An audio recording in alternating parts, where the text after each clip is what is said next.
El Banco Central es comunismo. Economía controlada y centralizada.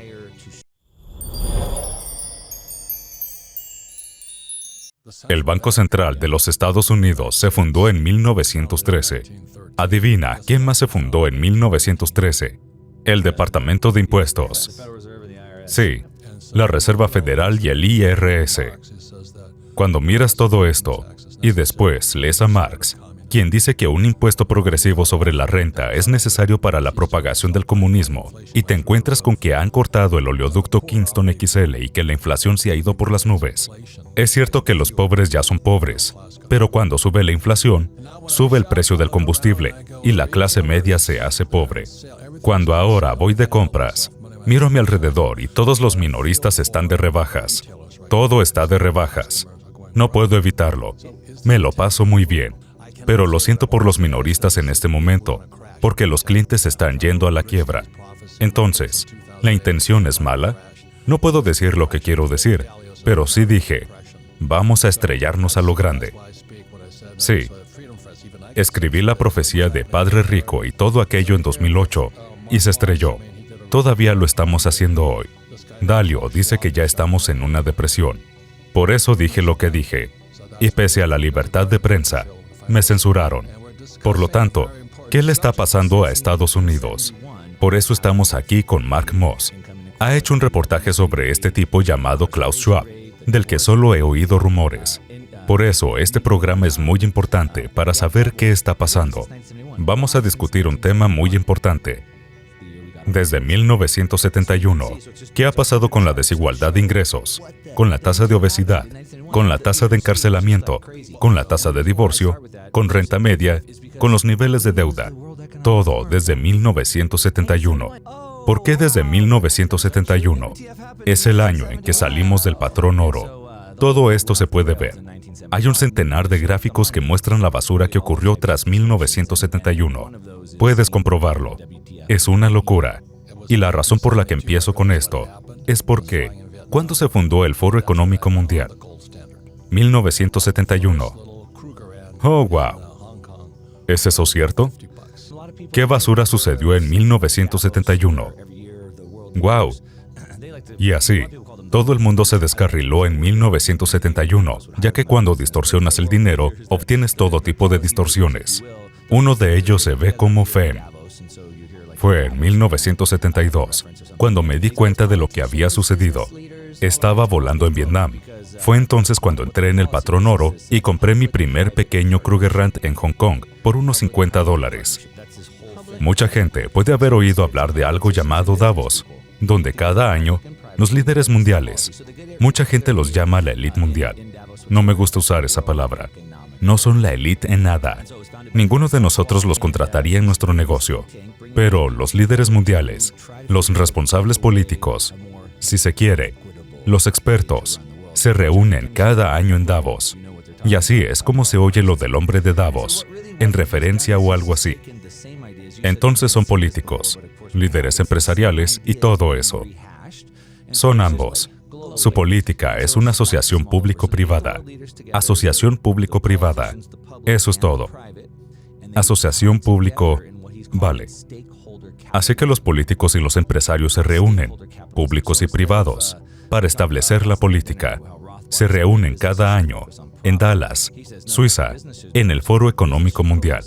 Fue fundado por este tipo, Klaus Schwab, y ha creado este grupo de reflexión, reuniendo a estas personas para tratar de encontrar una mejor manera, una forma más equitativa de dirigir el mundo. Cuidado, cada vez que usen la palabra equitativo, sabes de lo que están hablando. Están hablando de marxismo. Y lo que ha hecho es coger las mismas ideas. Dijiste, no hemos visto esto antes, pero por supuesto que lo hemos visto. Son las mismas ideas refritas. Globalmente. Así que es marxismo por todas partes. Entonces, se reúnen los líderes mundiales y los políticos, el público y el privado, y se unen en lo que él llama el capitalismo de las partes interesadas. Capitalismo de las partes interesadas. De esto hablamos anoche en la cena, de cómo Rothbard dijo que las empresas no debían centrarse en el beneficio. Él dijo, no, Las empresas no deben centrarse en los beneficios. Las empresas deben centrarse en la comunidad, ESG, el medio ambiente, la gobernanza social. Debemos ser equitativos. Y así, básicamente, están distorsionando todas estas cosas, pero quieren hacerlo a través del poder, a través del control, obligando a la gente a cumplir en lugar de educar a la gente y mostrarles mejores maneras. Y así es como lo han hecho, a través de la asociación público-privada, básicamente a través del dinero.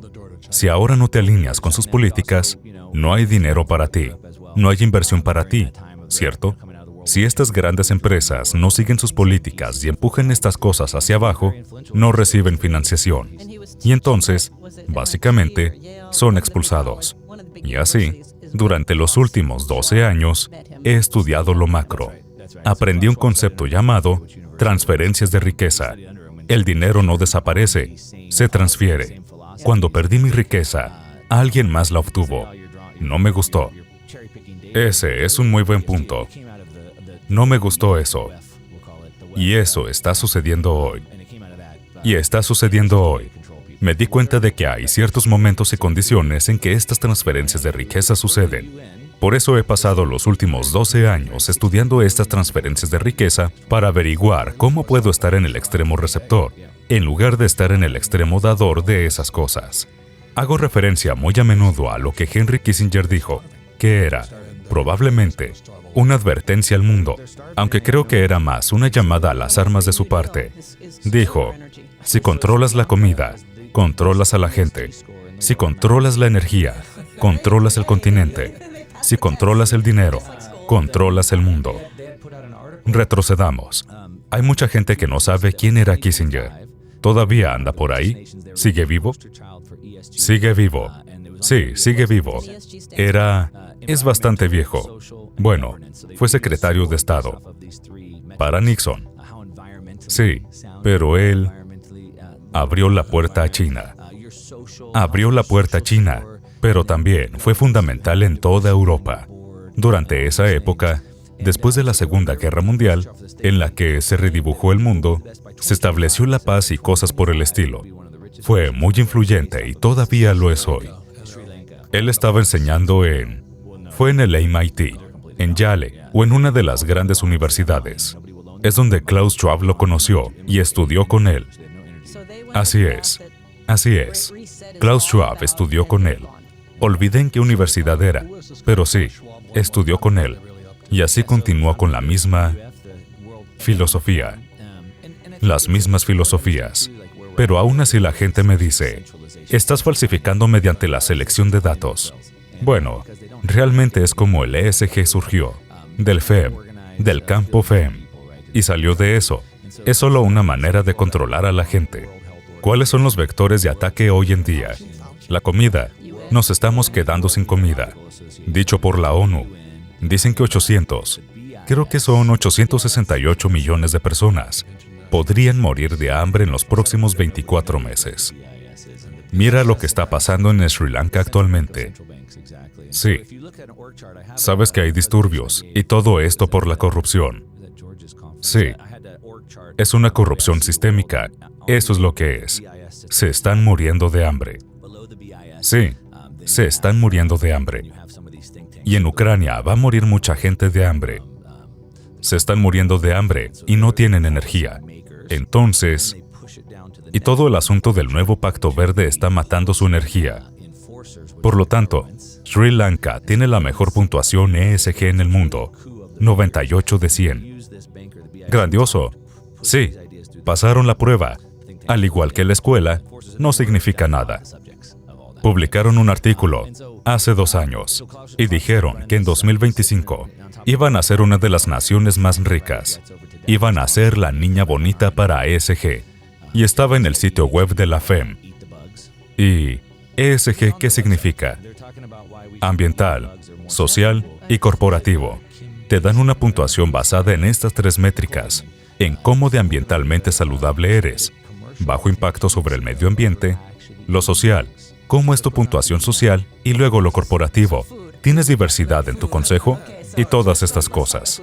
Por lo visto, iban a ser la niña bonita para esto. Proclamaron, vamos a ser los mejores en 2025. Dijeron, en 2025, seremos una de las naciones más ricas del mundo sobre la base de esta sostenibilidad. Sri Lanka. Sri Lanka. Se están apartando de escena ahora mismo. Bueno, no. Están fuera. Se han ido por completo. Incumplieron sus bonos. No tienen dinero. Nadie les prestará más dinero. No tienen dinero para importar energía, por lo que no tienen energía. Entonces siguieron el camino de todo en lo que se basa el gran reinicio y están fuera. Están fuera. Entonces, dime de nuevo quién es este tipo, Klaus Schwab, y a qué se dedican realmente. Sí, fundó el FEM, Foro Económico Mundial. Y creo que es importante entender también dónde estamos en el mundo con este pico de centralización, planificación central, ¿verdad? Me gusta decir que la planificación central siempre falla, y es porque no tienen suficientes datos. Saben que no tienen suficientes datos. No se puede organizar a miles de millones de personas, pero están tratando de hacerlo. Y de ahí la planificación central y también el Foro Económico Mundial, la Organización Mundial de la Salud, la Organización Mundial del Comercio, Fauci,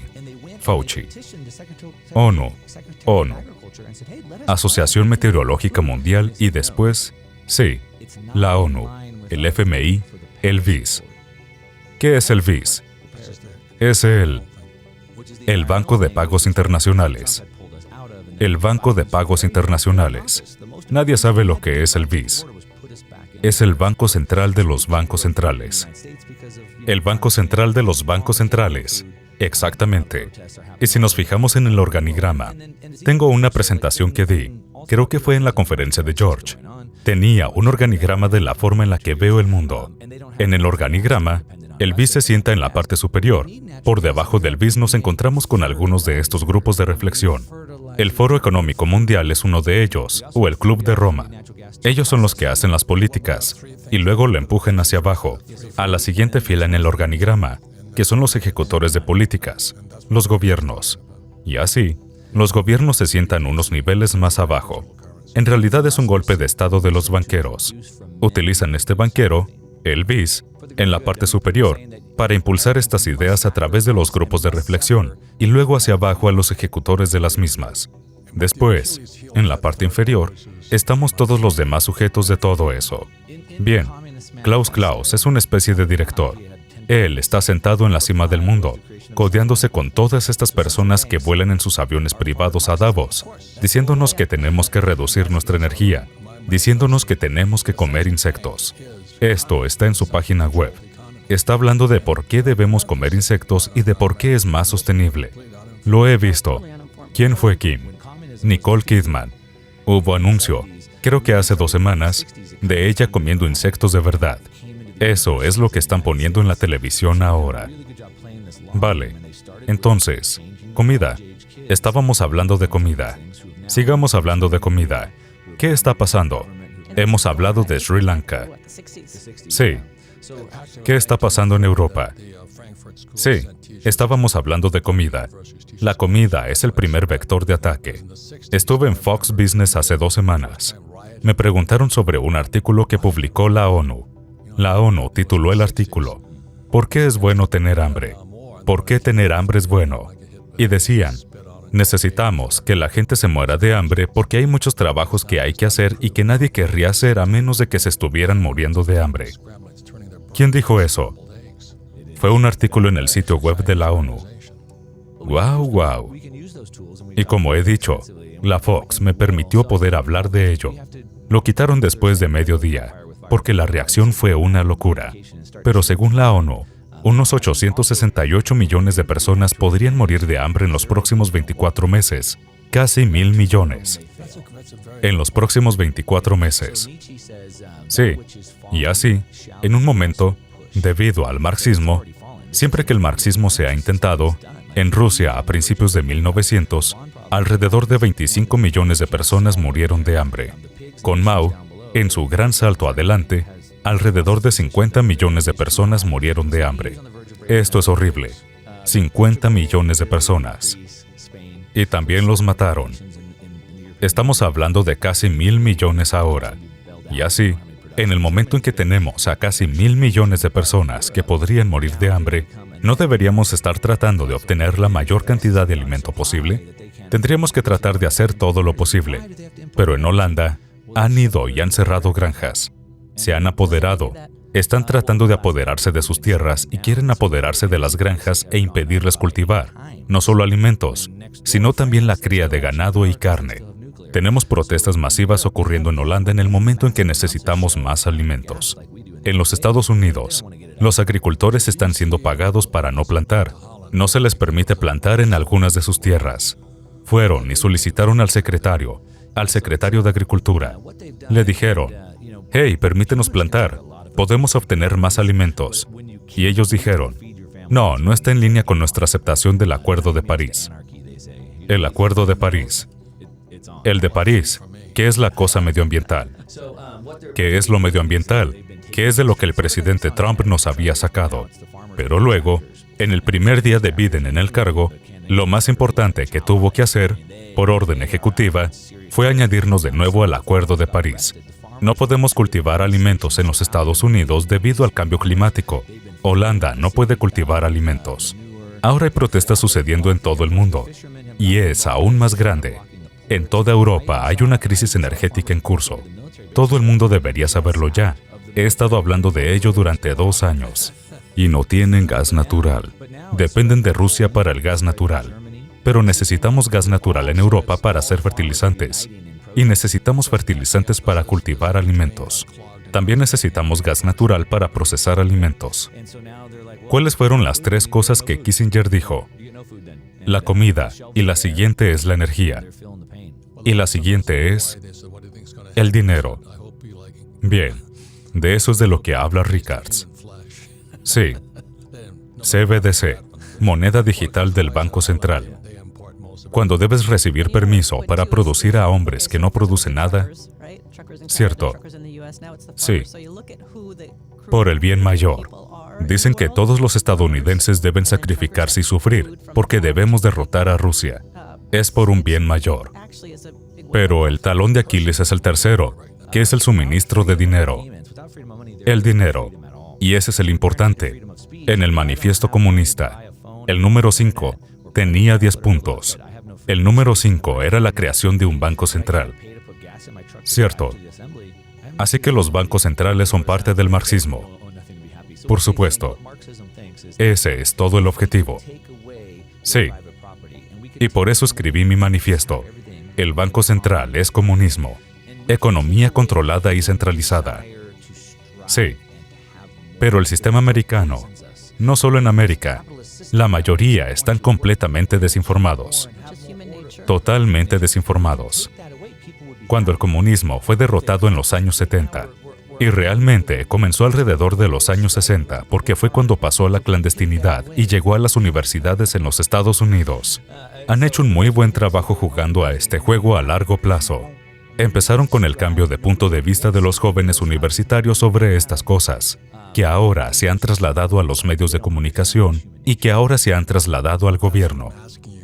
¿Y esto se remonta a qué? ¿A los años 60? A los años 60, sí. En realidad, fue en 1930 cuando la Escuela de Frankfurt envió profesores a la Universidad de Columbia. Fue entonces cuando se extendió. Vale. Porque en los 60, recuerdo la primera vez en la que Columbia se amotinó. Yo decía, ¿por qué se amotinan? ¿Entiendes? Pero fue en los 60. Fue contra la guerra de Vietnam. Cuando volví de Vietnam, me tiraron huevos, me escupieron y me llamaron asesino de niños. Eran universitarios. Sí. Y eso no ha mejorado. Ahora tenemos TikTok. Sí.